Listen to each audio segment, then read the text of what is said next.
One of the big, exports, I say, to the UK from India is Indian students. I mean, I think we make up the highest cohort of international students. Yet the anti-immigration rhetoric, the whole aspect of, say, squeezing visas, there is some feeling that the UK still remains resistant to what is good for the UK as well, because after all, it's Indian students' fees. Of course. The rise of Nigel Farage and the right as well.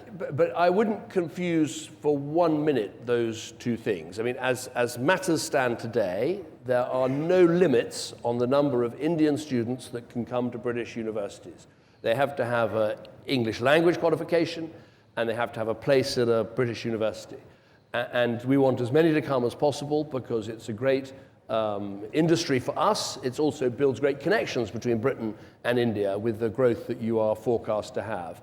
I think it would be helpful actually to take the student numbers out of the immigration figures altogether. Yes. Because the truth is most students that come to Britain, they come, they study, maybe they work for a year or a little bit longer, and then they come back to India. So counting them as part of the net migration figures only really makes sense when you're trying to work out who stayed after a whole university course. So I think we should simplify the figures, welcome as many who want to come.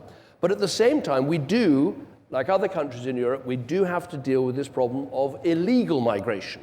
People aren't concerned in my country about how many students come. They welcome the students. But we are concerned that every day at the moment, hundreds of people are arriving in small boats from the French coast, and they're from Syria or Vietnam or Iraq or Iran or Afghanistan, and that's the real problem. If we could deal with the illegal migration, we would find it much easier to advertise the benefits of the legal migration, particularly the students, who, as I say, in my view, should come out of the numbers altogether.